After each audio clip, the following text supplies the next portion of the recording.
My friends, I greet you not just with the intellect, but with the vibration of recognition.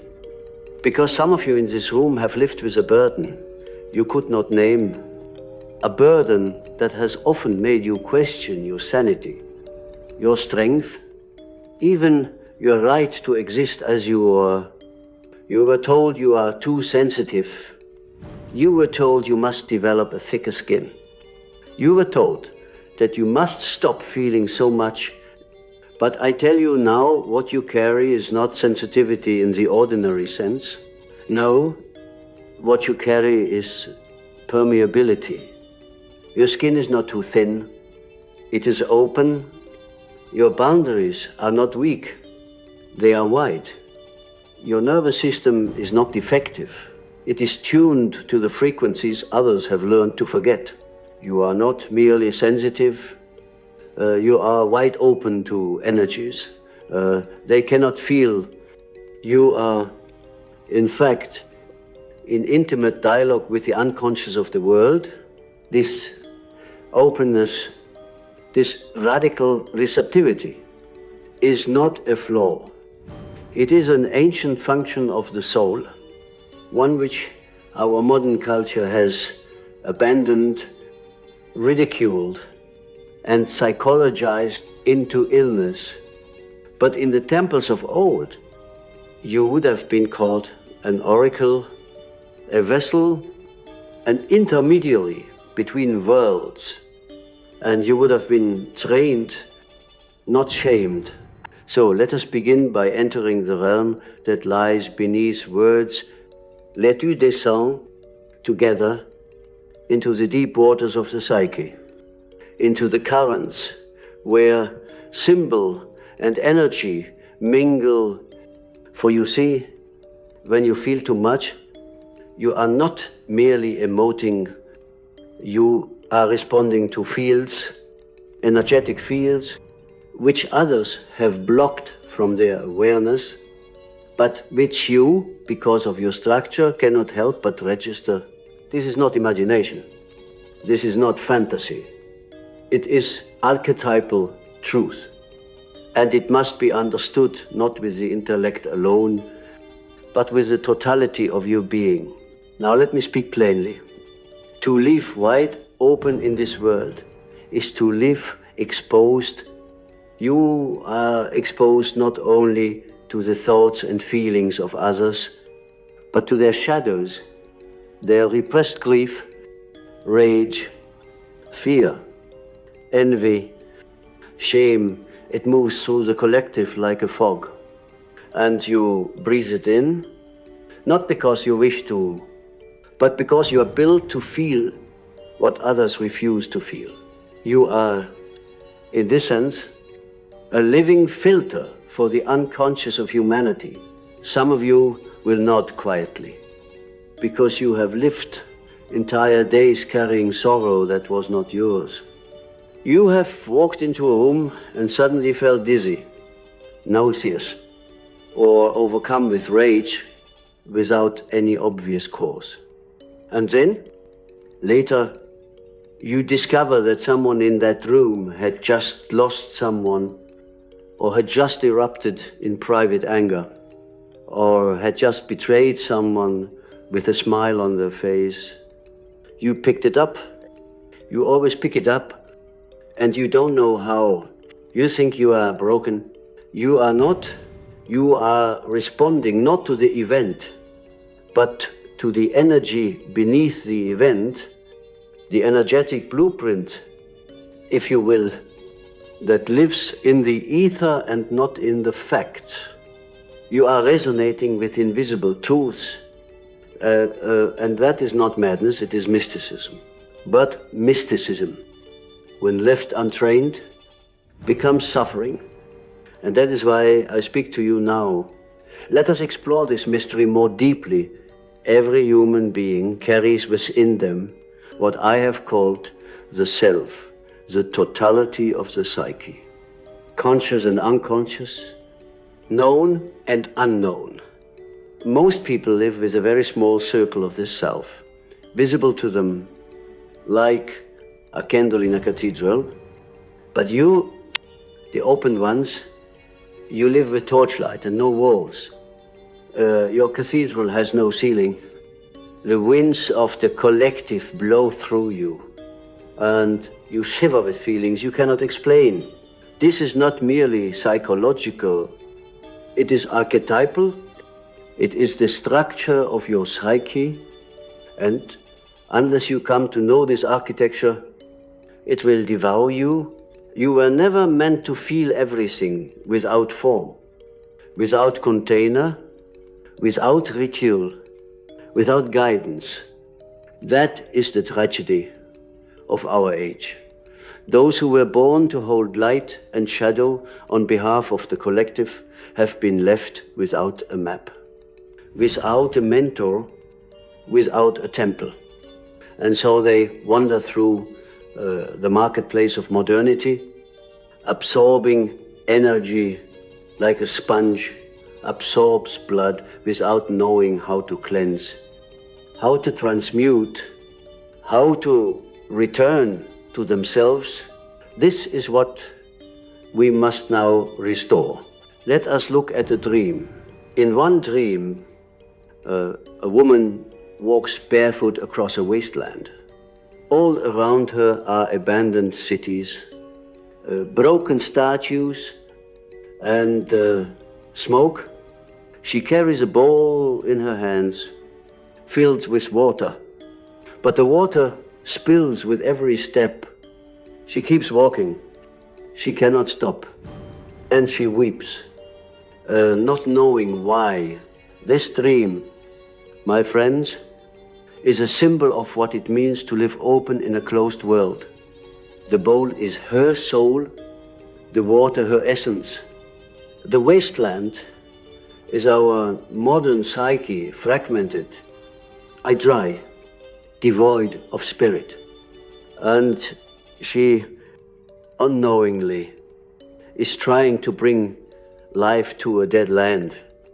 But there is no one to receive her offering, no temple to guide her pouring. So she spills and loses herself in the giving. This is how many of you live. You give your light to those who cannot hold it. You walk into rooms and unconsciously try to cleanse them. You listen and absorb and feel on behalf of others. But there is no return, no cycle, no reciprocity. And so you begin to leak rather than shine. You begin to ache rather than burn. And then you are told you are too much. Yes, you are too much. Too much for a world that has grown too little. Too much for a culture that cannot hold its own pain. Too much for a family that does not know how to weep. You are too much because they have built themselves too small. But I say again, this is not your flaw. This is your function. The question is not whether you are broken. The question is whether you are trained, whether you are anchored, whether your light has been given a form. There is a reason the ancients had rites of passage.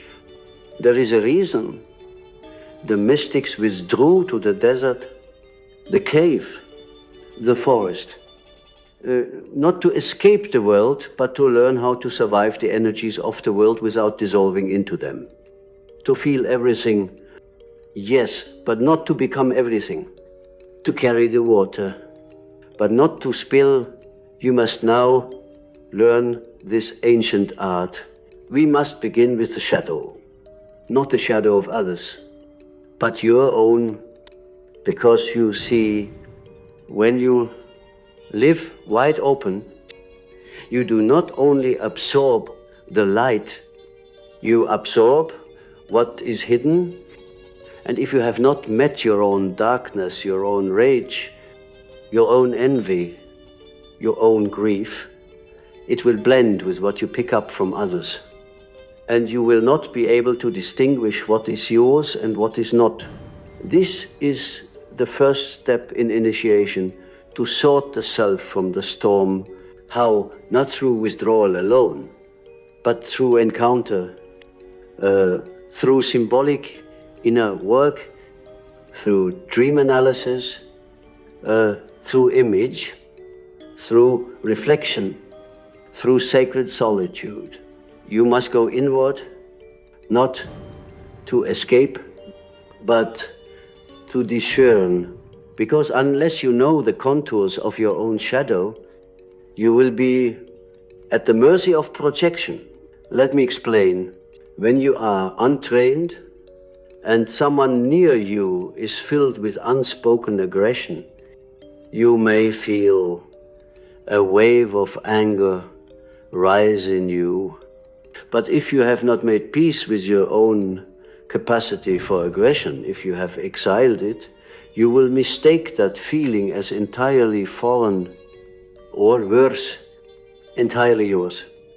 You may rage without cause, or suppress without reason, or collapse without knowing why. But once you have looked into your own inner abyss and seen the wolf that lives there, you will begin to distinguish, this anger is not mine. It has entered me, but it does not belong to me. This is the beginning of sovereignty. And sovereignty is the only true protection for a soul that is wide open, not armor, not disconnection, not numbness, but sovereign sensitivity, sacred discernment, the power to feel without drowning, the ability to open and close the gate with intention. You were born without a gate. That is the truth. But you can build one, and it is not made of stone. It is made of self-awareness. We shall pause here, not because the work is done, but because we are nearing the edge of what can be taken in without rest. In the next breath, we shall journey deeper into archetype, into possession, into spiritual hygiene for the mystically open soul. But for now, feel this. You are not alone. You are not mad. You are not weak. You are open. And that, in a world of the closed, is a radical act of soul. Let us return now to where we left off. The soul wide open, caught in the storm of energies, sensations, projections, and unseen tides. And let us ask, not from the surface, but from the depths, what truly moves through a being so open. To answer this, we must speak of possession, not the kind you see in tales of demons or fiction, but the psychic kind, the kind that occurs when an archetype or a fragment of the collective unconscious takes hold of the ego and floods it. You see, when your boundaries are thin, when your soul lives exposed, it becomes an easy entry point for forces greater than your personal will. These forces are impersonal, ancient, and autonomous. They belong to the archetypal realm, and they do not ask for permission. Let me offer an example. A woman enters a room and suddenly feels despair. Her chest tightens. Tears come. There is no reason for them, but she has no tools of discernment, no symbols to map what is happening. And so she assumes, this must be me. The despair grows. She retreats from others, isolates herself, believes herself broken. But what she does not see is this, that someone in that room had just buried a child and had spoken no word of it, that the grief moved silently, like smoke through air, and she, being wide open, inhaled it. But this is not simply about emotion, it is about archetypal occupation.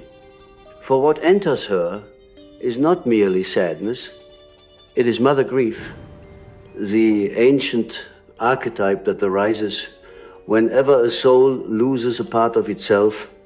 She is not just empathizing, she is inhabited momentarily by a force greater than the personal, a collective wound seeking to be felt. Now imagine this happens again and again, day after day. Without the architecture of ritual, symbol, or inner authority, the self becomes flooded. Identity weakens. The ego, which should be the container of experience, becomes the vessel of everything that passes. And in that flood, the individual forgets who they are. They begin to identify not just with their pain, but with every energy they have absorbed. And so they become anxious without reason. They grow weary without effort. They fall into despair without context. And the world tells them, you're too emotional, too unstable. No, they are simply possessed by energies that were never named. Here, we must name them. In Jungian language, we call these forces complexes when they are personal, and archetypes when they are transpersonal. But for the one who feels too much, the line between personal and transpersonal blurs. The self becomes the stage for the dramas of the world soul. This is why you must learn to recognize who is speaking through you, what is moving through you, what is whispering behind your thoughts, tugging at your moods, pulling your body into collapse or flight or overwhelm, because you cannot heal what you cannot name. Let us go deeper now into the dream realm, where the psyche speaks its truest language image. A man dreams he is standing at the edge of a vast field. In the sky above him, black birds swirl. On the ground, a river of blood flows through the grass. He holds a lantern, but it flickers. He does not know which way to walk. This is a dream of the wide open soul at the threshold of initiation. The field is the unconscious. The blood is the collective trauma that flows beneath our lives, unnoticed but present. The birds are omens, messengers of shadow truths, and the lantern, that is the ego, that is you, flickering, yet holding light. Such a dream is not a personal nightmare. It is a summons, an invitation to begin the work of symbolic mastery, because in a world where energies flood us, symbols become the only raft. What is a symbol? A symbol is not a sign. It is not merely a message. It is an experience of the invisible made visible. It is how the unconscious communicates with the conscious mind. And for one who is open to energies, it is the only way to give form to the formless. If you feel overwhelmed, it is often because you are swimming in archetypal material without symbol, without story, without myth. You are being asked to carry the gods, but no one has given you a name for them. So you must begin to build your symbolic vocabulary, not from books alone, but from your own dreams, your own inner images, your own visionary language. Begin to track what colors come to you in states of sorrow. What animals appear when you are lost? What inner figures rise when you are afraid? Because these symbols will become your anchors. If your soul is a sea, symbols are the stars by which you navigate. And once you have a symbol, you are no longer lost. You are in dialogue. Let us pause here for a moment to breathe into this. You are not here to block what you feel.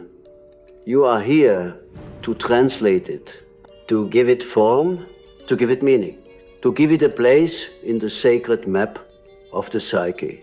Now, allow me to speak of protection, not as shielding, but as structure. In the old initiatory traditions, the first step was not to open the self further, but to fortify the vessel. This did not mean closing down. It meant strengthening the ego so it could hold the charge of what was coming. You must do the same. And by ego, I do not mean pride. I do not mean persona. I mean the functional center of the psyche, the one who stands at the threshold and says yes or no, the one who builds ritual, the one who maintains identity in the face of storms. Your ego must be trained, not erased, for when the ego is too weak, the self becomes overwhelmed. But when it is too strong, it cuts off the flow of soul. The mystic path is a razor's edge between openness and containment, between surrender and sovereignty. You must learn the art of both. One without the other leads to chaos or rigidity. Let me offer another example. A sensitive child grows up in a home filled with unspoken tension. The father is quiet, but angry. The mother smiles, but weeps behind closed doors. The child, open, feels everything, but no one acknowledges it. The child begins to believe, this must be my fault. The child grows anxious, alert, everattunet. In time, they become an adult who enters rooms and scans for tension. They call it anxiety, but it is not just anxiety, it is the trained antennae of a soul that learn to survive through energetic reading. This child, now adult, is not merely neurotic. They are an unacknowledged oracle, but without training, they suffer. So what would training look like? First, discernment, the ability to recognize what is yours and what is not. Second, ritual daily practices that ground you in your own energy before entering the collective field. This could be breathwork, imagery, journaling, silent meditation, anything that recenters your psyche around your own self. Third, symbolic expression using art, dreams, movement, poetry, or inner dialogue to give form to what you feel. Fourth, boundaries, energetic and relational. Learning to say no, not just to people, but to frequencies. Learning to exit conversations that drain you, or to name energies that feel invasive. And finally, shadow integration, the ongoing work of meeting your own darkness, so you are not unconsciously ruled by what others repress. This is the work of a soul warrior, not in the external world, but in the subtle dimensions of the psyche, because to live wide open is to be a portal, and every portal must be guarded not by walls, but by wisdom. And now I say to you, there is no going back to being normal. Your soul has seen too much, felt too much, known too much. You are not meant to close, you are meant to evolve, and evolution begins in consciousness. In the next movement of our gathering, we will explore the gift of this sensitivity, not just as burden or survival, but as service. We will speak of the archetype of the wounded healer, the sensate prophet, the one who feels for the many. But for now, I leave you with this. You are not broken. You are built for something ancient, but you must remember the codes. You must restore the temple within, and you must reclaim your right to feel without drowning. Now we come to the most difficult part of the journey, the part where you begin to see that what has wounded you may also be what awakens you. That the very energies that seem to crush your chest, steal your breath, and drown your voice are the same currents that seek to initiate you into deeper layers of reality. For the soul that is wide open is not simply a victim of this world. It is a bridge, a threshold being, one foot in the visible, the other in the unseen, and in that tension between two worlds, your deepest function is born.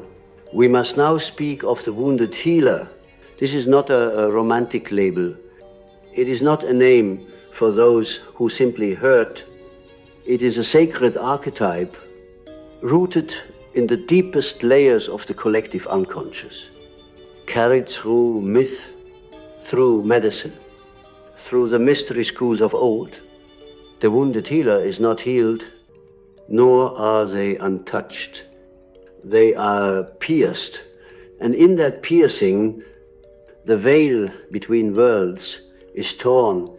You have been pierced by life, by energy, by seeing too much, by feeling what others disown, and the wound you carry, if you do not close it prematurely, becomes a doorway, not to suffering alone, but to truth, because the wound feels, and what it feels is real. The wounded healer is not the one who transcends pain. They are the one who listens to pain, and through listening, learns the language of the soul. They become fluent in the emotional dialects others cannot name. They learn to hear silence, to smell betrayal, to feel the shifts in collective weather before a single word is spoken. You think you are sensitive. You are not merely sensitive. You are designed to detect subtle truths, truths that have no place in this modern mechanized world, and yet are the heartbeat of existence. But here is the paradox.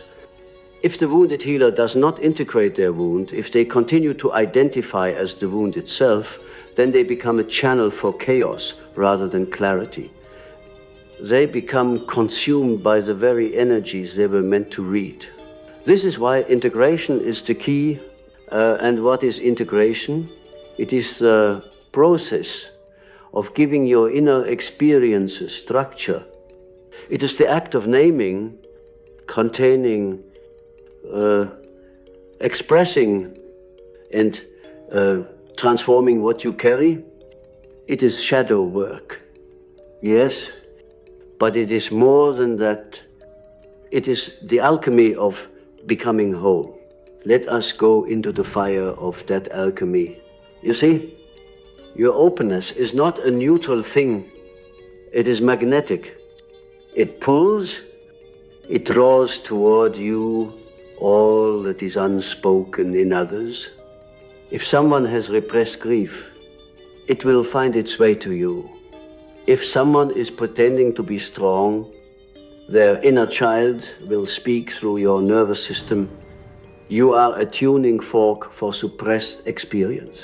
And because of that, you must become fluent in energetic discernment. Ask yourself, is this emotion I'm feeling truly mine, or is it a visitation? Because every time you feel overwhelmed, drained, confused, or lost without clear cause, you are likely carrying someone else's content. Not because you are weak, but because you are wide open and unclear. To be open and unclear is to be vulnerable to possession. To be open and clear is to be a mystic in service. You must learn to track these visitations. When a wave of emotion rises, Do not simply react, inquire, not from the intellect, but from the soul. Drop into the body, listen, ask what has entered me, who or what am I hosting? This is not superstition, this is psychic hygiene. Just as you wash your physical body daily, so too must you cleanse your energetic field. Not because it is wrong to feel, but because it is dangerous to feel unconsciously. Let me be precise. Energies are not metaphors.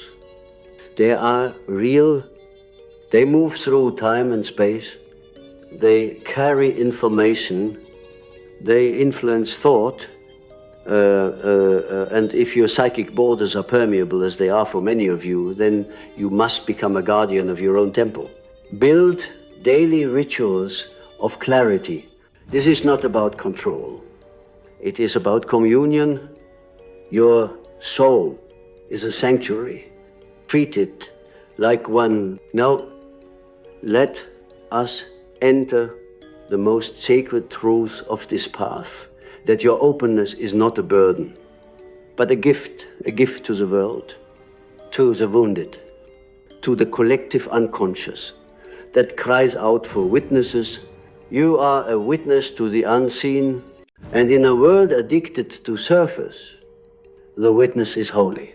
You carry a mirror that reflects not faces, but frequencies. You walk through life tracking what others deny. This is not weakness.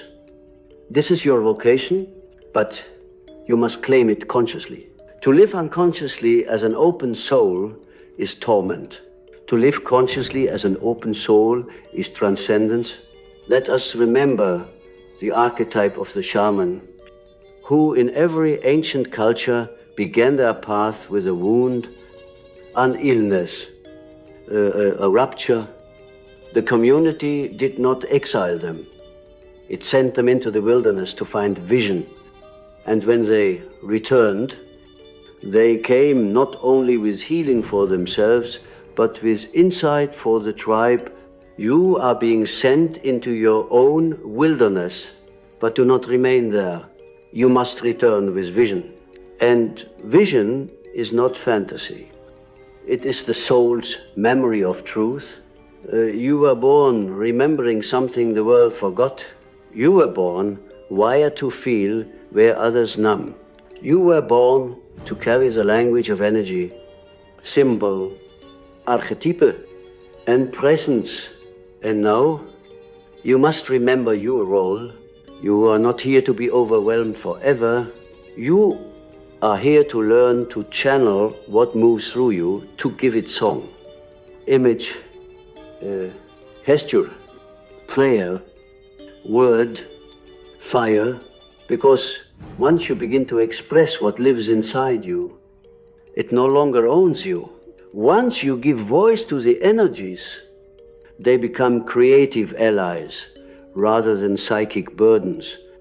This is why the mystic becomes an artist. This is why the healer learns to speak, not to entertain, but to transmit. Transmission is the sacred purpose of the open soul.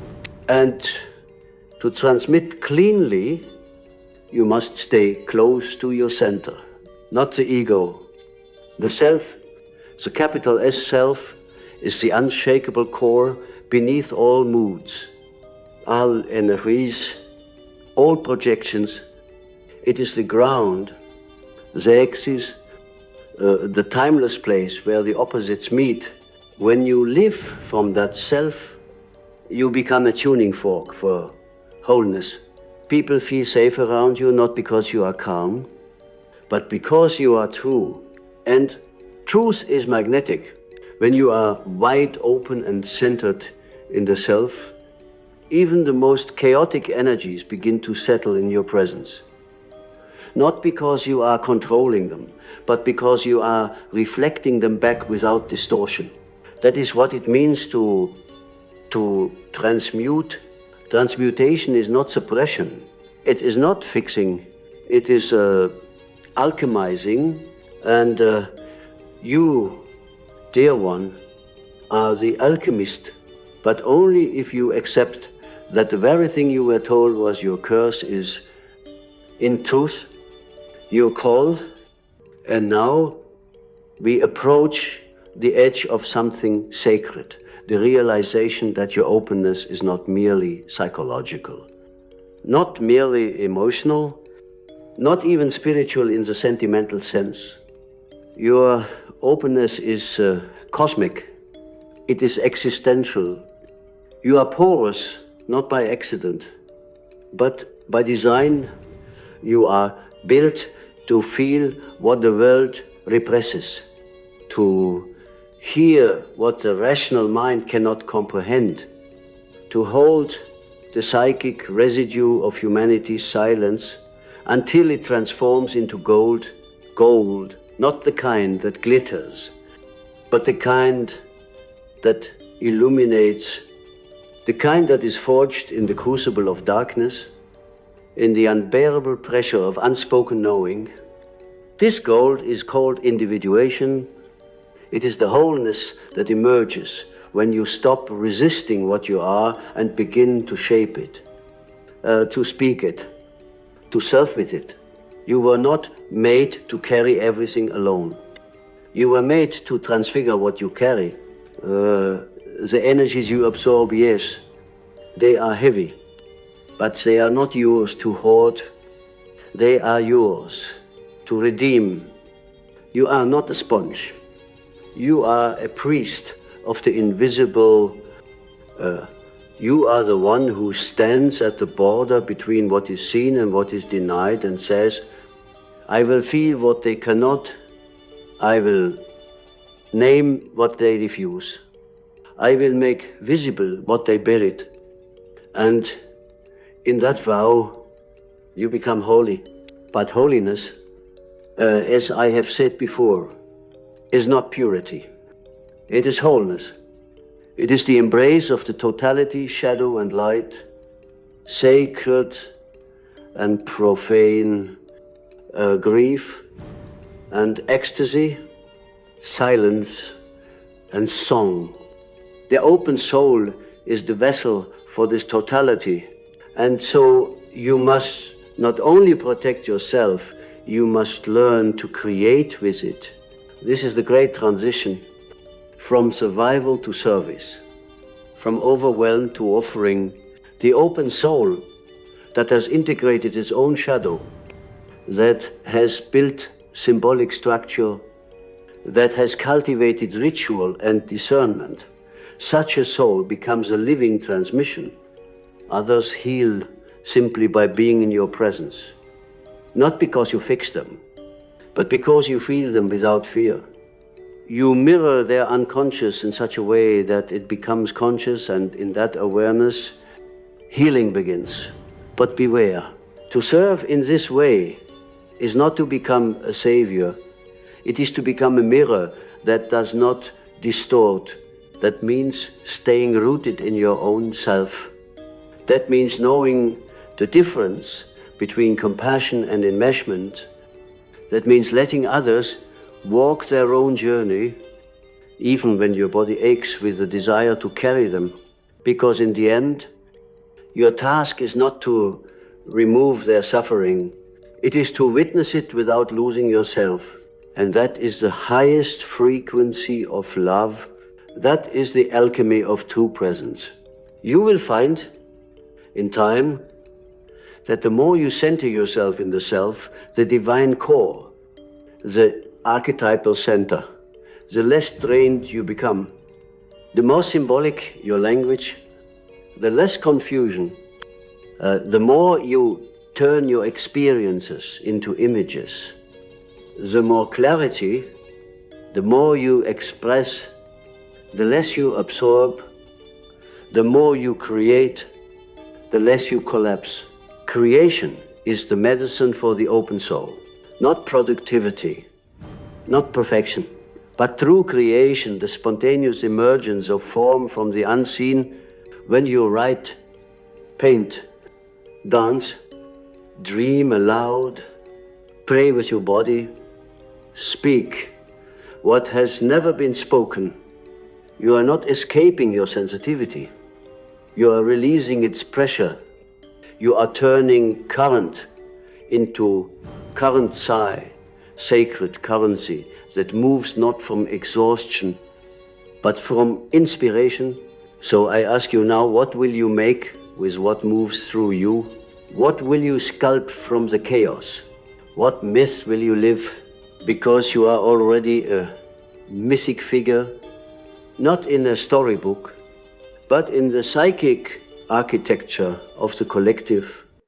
You are the oracular soul. You are the unwilling prophet. You are the open one who has seen too much and can no longer pretend, but you are not doomed to drown. You are invited to rise, and rising does not mean closing. It means opening with consciousness. It means remembering the tools.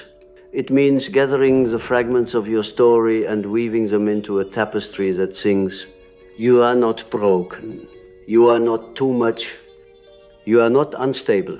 You are wide open to energies. They cannot feel, and that is your genius. That is your vocation. That is your burden.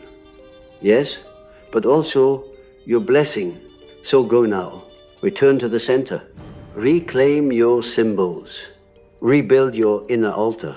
Speak the words you were told were nonsense. Feel what others cannot feel. But do not become what they project. Transmute the pain into presence. Transmute the shadow into art. Transmute the noise into stillness. And know that somewhere, far beneath the surface of all things, the world soul remembers your name. You are not alone. You never were. The field knows you. The archetypes see you. And the self, the eternal, radiant, unshakable. Self awaits your return. Go, and may what moves through you become light for all who cannot yet feel.